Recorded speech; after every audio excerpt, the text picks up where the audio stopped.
నమస్కారం. చేతికి ఎముక లేకుండా, నోటికి హద్దు లేకుండా కూటమి తెలుగుదేశం, బీజేపీ, జనసేన కూటమి నుండి మొన్నటి ఆంధ్రప్రదేశ్ అసెంబ్లీ ఎన్నికల కన్నా ముందు మేనిఫెస్టోలు ప్రకటించి అన్ని అలవిగాని హామీలు ఇచ్చి ఇప్పుడు అనుభవానికి వస్తే తత్వం బోధపడుతుందన్న గురజాడ అప్పారావు గారి సూక్తిని పాటిస్తూ ఇవాళ మాకు వెసులుబాటుని బట్టి పథకాలు అమలు చేస్తాం, మేము అంతకంటే ఏమీ చేయలేకపోతున్నాం, అంచెలంచెలుగా ఈ పథకాలను అమలు చేస్తామని చంద్రబాబు నాయుడు గారు ఇవాళ నిస్సిగ్గుగా ప్రకటించారు. ఈ మాట అంటున్నాను ఎందుకంటే ఇప్పటిదాకా మరి ఆ సోయి లేదా, సోయి అంటే స్పృహ లేదా అనే మాట వస్తుంది. ఆనాడు హామీలు ఇచ్చేటప్పుడే జగన్మోహన్ రెడ్డి గారే సంక్షేమం అభివృద్ధి అని చెప్పుకుంటూ ఆనాడు రెండింటిని సమతుల్యం చేస్తున్నాం, ఇంతకంటే మేము ఎక్కువ ఇవ్వలేము అని చేతులు ఎత్తేసిన సందర్భంలో దానికి రెండింతలు మేము ఇస్తామని చెప్పి అలవిగాని హామీలు ఇచ్చేసి అప్పట్లోనే సూపర్ 6 అని ప్రకటించి గతంలో ఈ వరవడి ఎట్లా మొదలు ఏంటంటే కాంగ్రెస్ పార్టీ మనకు మొదట్లో కర్ణాటకలో మొదలుపెట్టింది, తర్వాత తెలుగుదేశం మన ఏదైతే ఈ కూటమి ఏమో తర్వాత ఆంధ్రప్రదేశ్లో అమలు చేస్తా అన్నది, తెలంగాణలో అదే 6 ఫార్ములా. కాకపోతే వాళ్ళు 6 గ్యారెంటీలు అన్నారు, ఇప్పుడు సూపర్ 6 అన్నారు వీళ్ళు. ఇది దేశవ్యాప్తంగా జరుగుతుంది. ఇప్పుడు ఢిల్లీ ఎన్నికల వరకు ఈ ఉచితాల జబ్బు వైరస్లా వ్యాపించింది. కరోనా వైరస్ కంటే ఎక్కువ వ్యాపించింది. అంటే ఒకరికంటే ఒకరు ఎక్కువ. అది బీజేపీ కానీ, టీడీపీ కానీ, కాంగ్రెస్ కానీ, 2 జాతీయ పార్టీలు కానీ, ప్రాంతీయ పార్టీలు కానీ ఏవి కూడా దీనికి అతీతంగా అది అన్ని పార్టీలు ఇవే హామీలు తీసుకుంటూ వస్తున్నాయి. ఈ చంద్రబాబు నాయుడు గారి దగ్గరికి వస్తే ఇప్పుడు అనుభవానికి వచ్చింది. నీకు 15,000, నీకు 15,000, నీకు 15,000 అని కుటుంబంలో ప్రతి ఎన్నికల ప్రచారంలో పోకుండా ప్రతి ఇంటికి పోయినప్పుడు మీరు ఒక్కరికే ఇచ్చారు జగన్మోహన్ రెడ్డి, మేము అందరికి ఇస్తాం, మీ ఇంట్లో 4 పిల్లలు 4కి ఇస్తాం అని వేలంపాట రాజకీయాలు చేసిన వీళ్ళు. అట్లానే ఆ బస్సు ప్రయాణం ఎవరు అడగకుండా ఉచిత బస్సు అనేది కర్ణాటక తెలంగాణ మోడల్ చూసి వాళ్ళు కూడా అంటే తోటోడు తొడగోసుకుంటే నేను మెడగోసుకుంటా అన్నట్టు పార్టీ వేరైన అదే పద్ధతి అవలంబించి బస్సు ప్రయాణం 2500 మహిళలకు ఉచితంగా ఇస్తామని చెప్పి రకరకాల హామీలు ఇచ్చి మొత్తం మీద అధికారులకు రామేమో అని భయంతో ఇచ్చే హామీలను ఇప్పుడే ఇచ్చేద్దాం, నష్టం ఏం లేదు కదా, గెలిస్తే మంచిదే, గెలవకపోతే ఎట్లాగూ పోయినట్టే లెక్క కదా అనుకొని ఇటువంటి హామీలు ఇచ్చినట్టు నాకు అర్థమవుతుంది. మరి ప్రజలు ఇప్పుడు నిలదీస్తున్నారు, మీ హామీలన్నీ ఏమని 7 నెలలు అయిపోయింది కదా అని. ఇప్పుడు అనుభవానికి వచ్చినాక మరి మా చంద్రబాబు నాయుడు గారు ఓ ప్రెస్ మీట్ పెట్టి అంటే నిమ్మలంగా చావు కబురు చల్లగా చెప్పిండు. ఏమని అంటే, అయ్యా మనకు కేంద్ర ప్రభుత్వం కొంత సహాయం చేస్తున్నది, ఆ డబ్బుల నుంచి ఒక్క రూపాయి కూడా తీయడానికి వీల్లేదు, పోలవరంకి ఇచ్చిన డబ్బులు పోలవరంకి ఖర్చు పెట్టాలి, నిజమే కదా, అమరావతికి ఇచ్చిన డబ్బులు అమరావతికి ఖర్చు పెట్టాలి, ఇతరత్ర ఏదైనా ఇప్పుడు ఉక్కు ఫ్యాక్టరీకి ఇచ్చే 11,400 కోట్లు ఏదైతే వెసులుబాటు కోసం అంటే ఏం లేదు, తాత్కాలిక అప్పులు తెచ్చుకోవడం, ప్రతిరోజు పరగడిపోయినట్టు, సరే తాత్కాలికంగా సహాయం చేసిన 11,400 కోట్లు వీటిని కూడా మనం ఈ సంక్షేమ పథకాలకు వాడకూడదు కదా అన్నారు. నిజమే కదా, మరి వాడకూడదు, దేనికి పెట్టాల్సి దానికి ఇవ్వాలి. సెంట్రల్ గవర్నమెంట్ రూపాయి కూడా అది తీసుకోవడానికి వీల్లేదు. కానీ సెంట్రల్ గవర్నమెంట్ ఇళ్ళకి డబ్బులు ఇస్తుంది కదా, ఇళ్లలో 1,50,000 ఒక ఇంటి మంజూరులో సెంట్రల్ గవర్నమెంట్ డబ్బులు ఉన్నాయి కదా, ఇల్లు మంజూరు చేయడానికి ఏమవుతుంది అంటే ఇవన్నీ ఏముందంటే అరకొర డబ్బులతోని ఇన్ని హామీలు ఎట్లా నెరవేరుస్తాయి ఇప్పుడు అనుభవానికి వచ్చింది. ఇప్పుడు సరైన విధంగా బడ్జెట్ అంచనా వేసుకుంటే సరిపోతుంది అనిపిస్తలేదు. బడ్జెట్ కంటే 4 హామీలు ఇచ్చిన తర్వాత ఎక్కడి నుంచి హామీ అమలు అవుతుంది కాదు కదా. అందుకనే అనుభవానికి వస్తే తత్వం పోతే ఒక చంద్రబాబు నాయుడికే కాదు, ఖర్గేకు అర్థమైంది, మోడీకి అర్థమైంది. అందుకని మహారాష్ట్ర జార్ఖండ్ ఎన్నికల్లో సాక్షాత్తు కాంగ్రెస్ జాతీయ అధ్యక్షుడు ఖర్గే ఏమన్నారు, అలవిగాని హామీలు ఇచ్చే ముందు మన మేనిఫెస్టోలు పెట్టే ముందు మనం ఆయా రాష్ట్రాల ఆర్థిక పరిస్థితులు దృష్టిలో పెట్టుకుని పెట్టమన్నారు. ఆయన ఆ మాట అంటున్నారు. మహారాష్ట్ర ఎన్నికల్లో పూర్తిగా మహారాష్ట్ర జార్ఖండ్ ఎన్నికల్లో చేతికి ఎముకలు లేకుండా ఇష్టం ఉన్నట్టు హామీలు ఇచ్చేసేసి, అట్లానే మోడీ కూడా ఉచితాలు వద్దని పైన చెప్తున్నారు. ఢిల్లీ ఎన్నికల్లో ఆమ్ ఆద్మీ పార్టీని మించిపోయి ఇటు కాంగ్రెస్ అటు బీజేపీ ఇష్టం ఉన్నట్టు హామీలు ఇచ్చేస్తున్నారు. సేమ్ మళ్ళీ అవే హామీలు 2,500 రూపాయలు మహిళలకు, ఒకటి 21 అంటే ఒకటి 2,500 అంటాడు. అట్లాగే బస్సు ప్రయాణం ఉచితము, బస్సే కాదు ఇప్పుడు ట్రైన్ మెట్రోలో కూడా ఉచితంగా ఇవ్వాలి అని డిమాండ్.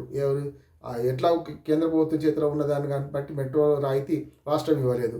కేజ్రీవాల్ ఒక అడుగు ముందుకేసి మెట్రోలు కూడా ఇవ్వాలి. ముఖ్యంగా మహిళలకి ఉచిత ప్రయాణం కాదు, విద్యార్థులకు మన బాలులకు కూడా ఇవ్వాలి. ఇట్లాంటివి అన్నీ జరిగినాయి.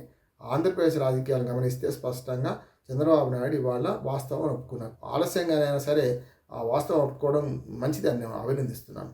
ఇట్లా ప్రజలకు అర్థం కావాలి, అలవిగాని హామీలు వాళ్ళు ఇచ్చినప్పుడు నమ్మితే నట్టేట మునిగినట్టు అవుతుంది, ఇంతకన్నా ముందోడే నేను ఇక్కడికంటే అనే మాట వస్తుంది. కానీ ప్రజలను కూడా తప్పు పట్టాల్సిన అవసరం ఉంది. వాళ్ళు ఇష్టమైనట్టు హామీలు ఇస్తే ఎట్లా ఇస్తారని అడిగిన వాడి మీద దాడి చేస్తూ చెప్పిన మేనిఫెస్టో ప్రకటించేటప్పుడే ఆనాడు నేను స్పష్టంగా ప్రకటించిన 1,40,000 కోట్ల రూపాయలు కావాలి. ఇప్పటికే 70,000 కోట్ల రూపాయలు జగన్మోహన్ రెడ్డి ఇటువంటి ఉచితాల మీద రకరకాల ఉచితాలు ఉచితమా తర్వాత ఉన్నాయి సంక్షేమ పథకాల మీద ఖర్చు పెడుతున్నారు. 70కి వీళ్ళు కనుక మొత్తం అమలు చేయాలంటే 1,40,000 కోట్ల రూపాయలు కావాలని. ఇట్లా ఉదాహరణకు 3,000 పెన్షన్ 4,000 చేస్తామన్నారు. అంటే 25% పెరిగినట్టేనా? అట్లా కొత్త పథకాలు కూడా కొన్ని చేస్తామన్నారు. బస్సులో మహిళలకు ఉచిత బస్సు ప్రయాణం అప్పుడు లేదు, ఇప్పుడు కొత్తగా పెట్టిండ్రు. ఇట్లా చూసుకుంటే చాలా పథకాల విషయంలో చంద్రబాబు నాయుడు ఆ కూటమి, అందుకనే బీజేపీ ఆనాడు మేనిఫెస్టోని ముట్టుకోలే. పక్కనే కేంద్ర మంత్రి ఉండి కూడా మేనిఫెస్టోని చేతిలో పట్టుకోమంటే కూడా పట్టుకోకుండా దూరంగా విడిచిపెట్టిండు. వాళ్ళిద్దరికీ మాకు సంబంధం లేదని, మా పథకాలు మాకున్నాయి, కేంద్ర ప్రభుత్వం దీనిలో భాగస్వామి కాదు అని పోటీ చేయడానికి అందరూ కలిసే పోటీ చేశారు. కానీ మేనిఫెస్టో విడుదలప్పుడు మాత్రం తెలుగుదేశం జనసేన మాత్రమే వాళ్ళిద్దరు ముట్టుకున్నట్టు లెక్క. ఇటు పక్క మాకు సంబంధం లేదని బీజేపీ ఆనాడు ఒక రకంగా దూరంగా ప్రజలకు అర్థమయ్యేటట్టు దూరంగా ఉన్నది. ఇప్పుడు ఏదైనా సరే ఈ మొత్తం హామీలు సమకూరాలంటే రాష్ట్ర బడ్జెట్ మొత్తం అయ్యగారి సంపాదన అమ్మగారి పసుపు కుంకుమలకు అన్నట్టు మొత్తం డబ్బంతా దానిలో పోతుంది. కనుక పెట్టే పరిస్థితి ఉండదు. సంక్షేమ పథకాలు అప్పు తీసుకురావాల్సి వస్తుంది. అంతేకాదు ఇప్పటికే ఈ 7 నెలల్లోనే సుమారు 45,000 కోట్ల రూపాయలు అప్పు చేశారంటున్నారు. FRBM పరిమితులకు దాటితే అప్పు ఇవ్వడానికి కేంద్ర ప్రభుత్వం కూడా ఒప్పుకోదు. కొంత సానుకూలం ఏంటంటే మన అవసరం వాళ్ళకి, వాళ్ళ అవసరం మనకు ఉంది కనుక కేంద్ర ప్రభుత్వం మనకు ఒక రకంగా చెప్పాలంటే మనకు సహకారం ఇస్తుంది. కనుకనే ఈ 3 పథకాలకు అమరావతి రాజధానికి, అట్లానే పోలవరం నిర్మాణానికి, విశాఖ ఉక్కు ఫ్యాక్టరీ నష్టాలకు కొంత వెసులుబాటు ఇవ్వడానికి, జీతాలు ఇవ్వడానికి డబ్బు లేని పరిస్థితుల్లో ఈ 3టికి కేంద్ర ప్రభుత్వ సహకారం మంచిది ఇస్తున్నారు. ఎవరైనా సరే మంచిదే కదా. కానీ అమలు చేసే సంక్షేమ పథకాల విషయంలో స్పష్టంగా చంద్రబాబు నాయుడు వాళ్ళు నిజం ఒప్పుకున్నారు. మంచిగా చెడ్డో ప్రజలకు అర్థమయ్యే విధంగా ఒప్పుకున్నాడు. కనుక ప్రజలు నిర్ణయం తీసుకుంటారు. మళ్ళీ 4 ఏళ్ళ దాకా ఎలక్షన్ లేవు. వస్తే పంచాయతీ ఇవన్నీ కూడా మళ్ళీ వచ్చే సంవత్సరం ఎన్నికలు వచ్చే అవకాశం ఉంటుంది.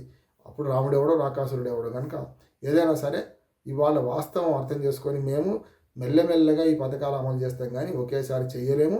ఆర్థిక పరిస్థితులు సహకరించడం లేదు మాకు. కనుక ప్రజలు అర్థం చేసుకోవాలని అప్పీల్ చేసిండు. ఇది జరగాల్సింది ఇదే. నిజంగా చెప్పాలంటే అలవి కానీ హామీలు ఇచ్చిన ఏ పార్టీకైనా జరగాల్సిన శృంగభంగం ఇదే. ప్రజలు అర్థం చేసుకుంటారు, ప్రజలు రేపు తీర్పిస్తారు. నమస్కారం. 4 వాటర్ పంచబూట్ నేను వినలేదు. ఒకటి మీరు కావచ్చు, లేకపోతే గతంలో విద్యాసాగర్ గారు ఏదో కొంత కావచ్చు, టి హనుమంతరావు గారు ఉన్నప్పుడు కావచ్చు, ఎవ్వరు కూడా అసలు దీని గురించి చర్చే జరగలేదు కదా సార్. నాకు అర్థం కాదు అంటే వాళ్ళకి అర్థం కాలేదా, దాంట్లో లేకపోతే డబ్బు లేదు సార్. ఉత్తమ్ కుమార్ రెడ్డి గారికి అర్థమైంది కదా ఇప్పుడు దాంట్లో. అందరికీ తెలుసండి, తెలియని వాళ్ళు లేడు. ఈ రోజు తెలంగాణ రాష్ట్ర కేబినెట్ లో ఉన్నటువంటి ముఖ్యమంత్రి గారి దగ్గర నుంచి కింది వరకు అందరికీ ఈ విషయం తెలుసు. అంటే వట్టి కమిషన్ ఆ కమిషన్ అది వేరు. ఎగ్జాక్ట్లీ. ఇప్పుడు ప్రభుత్వం ఉన్నప్పుడే దాని మీద ఏదో చర్చకు వచ్చింది, ప్రపోజల్ తయారు చేసింది చెప్పేది. ప్రపోజల్ అప్పుడే తయారైంది అని చెప్పి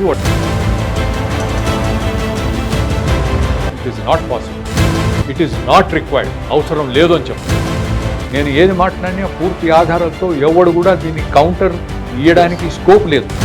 కొడంగల్లో మీరు 150 కోట్లు అంటున్నాను కదా, ఎస్ అంత కూడా పట్టదు. నేను ఏది చెప్పినా కూడా nobody can counter it is my challenge. నేను ఇది కాదు అని చెప్పడానికి ఎవరికి గుండె ధైర్యం చేయలేరు. లిఫ్ట్లో రిజర్వాయర్స్ అవసరం లేదు, లిఫ్ట్లో స్టోరేజ్ అవసరం లేదు. అది బేసిక్ ప్రిన్సిపల్ అన్నమాట. Lift irrigation you don't need reservoirs. నేను చెప్తాను ఉదాహరణ. వాళ్ళు చెప్పిన దాంట్లో ఏమిటంటే మల్లన్న సాగర్కి 450 కోట్లు, వాడు 4,500 కోట్లు ఇచ్చారు. కేసీఆర్ గారికి ఈ ప్రాజెక్ట్ తెలియదు అంటారా? అంత దూరం కాదు, సూర్యాపేట దగ్గర గరిడిపల్లి మండలం. ఆ రోజు తప్పు పట్టినటువంటి వారు ఈరోజు కాంగ్రెస్లో నాయకులు, మంత్రులుగా ఉన్నారు.